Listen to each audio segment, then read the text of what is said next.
അപ്പോൾ ഇന്നത്തെ ഷിബിലിമോന് ഫിലിമോള് സ്കൂൾ വിട്ട് വരുമ്പോഴേക്ക് എന്തെങ്കിലുമൊക്കെ ഒന്ന് ഒപ്പിക്കണം. അപ്പോൾ കുറച്ച് മക്രോണി ഉണ്ടായിരുന്നു കേട്ടോ, അത് ആദ്യം തന്നെ ഒന്ന് ഉപ്പിട്ട് വേവിച്ചെടുത്തു. പിന്നെ കുറച്ച് ബീഫ് ഉണ്ടായിരുന്നു കേട്ടോ, അതൊന്ന് വേവിച്ചെടുത്തു.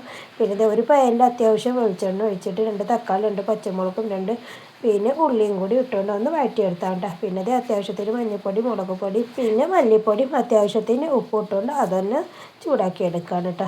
പിന്നെ വേവിച്ചെടുത്ത ബീഫ് ഉണ്ടല്ലോ, അത് പിന്നെ അതേപോലെ ഒഴിച്ച് കൊടുത്തിട്ടാ. കുറച്ച് വെള്ളമുണ്ട് എന്നാലും വേണ്ടിയില്ല, അത് അതേപോലെ ഒഴിച്ച് കൊടുത്തു കേട്ടോ. അത് നല്ലോണം ഒന്ന് മിക്സാക്കി എടുക്കുമ്പോഴാണ് എനിക്ക് ഓർമ്മ വന്നത് ഇതേതായാലും ഈ പാനിൽ കൊള്ളൂല എന്നുള്ളത്. അപ്പോൾ ഞാനെന്ത് ചെയ്തു, പാനൊന്ന് മാറ്റിയതാണ് കേട്ടോ. എന്നിട്ട് ഇത് മക്രോണി വേവിച്ചെടുത്തിട്ടില്ലേ, അതും കൂടി അതിലേക്കൊന്ന് ആഡ് ചെയ്ത് കൊടുത്തു. എന്നിട്ട് നല്ലോണം ഒന്ന് മിക്സ് ചെയ്തു കേട്ടോ. അപ്പം നോക്കിയപ്പോഴാണെന്നുണ്ടെങ്കിൽ ഇത്തിരി ഉപ്പിൻ്റെ കുറവുണ്ടായിരുന്നു കേട്ടോ. അപ്പോൾ ഒരു ഇത്തിരി ഉപ്പും കൂടി ഇട്ടുകൊണ്ട് പിന്നെ നല്ലോണം ഒന്ന് ചേർത്ത് കൊടുത്തു. പിന്നെ അതിൻ്റെ മുകളിൽ കുറച്ച് ചപ്പ് കൊണ്ട് ഇട്ട് കൊടുത്തു കേട്ടോ. അങ്ങനത്തെ മക്രോണി റെഡി ആയിട്ടാ. അപ്പോൾ ഇന്ന് നമ്മുടെ വീഡിയോ ഒരു കുഞ്ഞു വീഡിയോ കേട്ടോ. അപ്പോഴേക്കും അതെ നമ്മൾ ഫിനിമോൾ എത്തിയിട്ടാ. ഷിബിലിമോന് പിന്നെ അതിൻ്റെ മുമ്പേ എത്തിയിരുന്നു കേട്ടോ. ഷിബിലിമോന് പിന്നെ ലൈൻ ബസ്സിലല്ല വരുന്നത്. അപ്പോൾ പിന്നെ അവൾ എത്തുന്നതിൻ്റെ ഒരു 10 മിനിറ്റ് മുന്നേ വരും കേട്ടോ. എന്നാലും അവൾ വന്ന് കഴിച്ചിട്ടേ ഞങ്ങൾ ചായ കുടിക്കുള്ളൂ. അല്ലെങ്കിൽ എന്താണെന്നുള്ള അവളിങ്ങനെ പറഞ്ഞുകൊണ്ടിരിക്കട്ടെ, എന്തിനാ ഞാൻ വരുന്നതിൻ്റെ മുന്നേ ചായ കുടിച്ച് എന്നെ കാത്തു നിന്നൂടെ എന്നൊക്കെ അങ്ങനെ ചോദിക്കട്ടെ. അപ്പോൾ പിന്നെ അവൾ വന്നിട്ടേട്ടാ ചായ കുടിക്കുള്ളൂ. അങ്ങനെ വന്ന ആ സ്പോട്ടിൽ തന്നെ കണ്ണടയൊക്കെ ഊരി വെക്കുകയാണ് കേട്ടോ. അപ്പോൾ കണ്ണട എപ്പോഴും വെക്കുന്നത് കോണീൻ്റെ ഈ തൂണുണ്ടല്ലോ അതിന്മേലാണ് കേട്ടോ വെക്കൽ.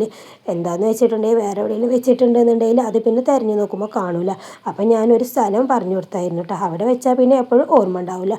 അങ്ങനെ നേരെ സ്മെല്ല് കേട്ടിട്ട് അടുക്കളയിലോട്ട് വന്നതാട്ടോ അവൾ. അപ്പോൾ നോക്കിയതാണ് എന്താ കടി എന്നിട്ട്. അപ്പോൾ നല്ല ചൂടുണ്ട് കേട്ടോ. അപ്പോൾ അത് ചൂടായപ്പോൾ കൈയൊന്ന് ചൂടായപ്പോൾ ഒന്ന് ചിരിക്കായിരുന്നു കേട്ടോ. അങ്ങനെ ആദ്യം തന്നെ നമ്മുടെ അയൽവാസിയുടെ വീട്ടിലേക്കുള്ളതെന്ന് എടുത്തു വെച്ചു കേട്ടോ. പിന്നെ ഞങ്ങൾ 3 പേരും കൂടി ചായ കുടിക്കാൻ വേണ്ടി റെഡി ആവാണ് കേട്ടോ. അപ്പോൾ എനിക്കാണെന്നുണ്ടെങ്കിൽ നമ്മുടെ അടുത്ത വീട്ടിലേക്ക് എന്തുണ്ടാക്കുകയാണെങ്കിലും കൊണ്ടുപോയി കൊടുക്കട്ടെ. അതുപോലെ അവർ തിരിച്ചു ഇങ്ങോട്ട് തരും കേട്ടോ. അവിടെ 2 കുട്ടികൾ തന്നെ ഉള്ളൂ നമ്മളെപ്പോലെ തന്നെ കേട്ടോ. അപ്പോൾ നമ്മൾ കളിക്കുമ്പോൾ അവരും കഴിക്കട്ടെ എന്ന് വിചാരിക്കും. ഉള്ളത് കൊണ്ട് ഓണം പോലെ അല്ലേ. ഇക്ക പിന്നെ വൈകുന്നേരം 5:30 5:45 ആവും എത്താനെന്ന് പറഞ്ഞു കേട്ടോ. അപ്പോൾ പിന്നെ ഇക്കാക്കുള്ളതൊന്നും മാറ്റി വെച്ചു കേട്ടോ. എന്നിട്ട് ഞങ്ങളും കുടിക്കുകയാണ്. ഇപ്പോൾ പിന്നെ തണുപ്പായതുകൊണ്ട് തന്നെ ഷിബിലിമോന് ചായ ചോദിക്കും കേട്ടോ, ചൂടുള്ള ചായ വേണമെന്ന് അറിയും കേട്ടോ. അപ്പോൾ പിന്നെ ചായ ഉണ്ടാക്കി. പുറത്ത് നല്ല മഴ പെയ്യുന്നുണ്ട് കേട്ടോ ഞാൻ വോയിസ് ഇടുമ്പോൾ. അപ്പോൾ നിങ്ങൾ സൗണ്ട് കേൾക്കുന്നുണ്ടെങ്കിൽ ഒന്ന് ക്ഷമിക്കണേ. നല്ല തണുപ്പുള്ള മഴ പെയ്യുന്ന സമയത്ത് ചൂടുള്ള കട്ടൻ ചായ ആകുമ്പോൾ ഒന്നുകൂടി ഉഷാറാവില്ലേ. അങ്ങനത്തെ അൽഹംദുലില്ലാ എല്ലാവരും ഒന്നിച്ചിരുന്ന് ചായ കുടിച്ചു കേട്ടോ.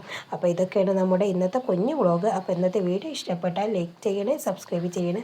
അപ്പോൾ മറ്റൊരു വീഡിയോയിൽ കാണുന്നത് വരെ എല്ലാവർക്കും അസ്സലാമു അലൈക്കും വറഹ്മത്തുള്ളാഹി തആല വബറകാതുഹു.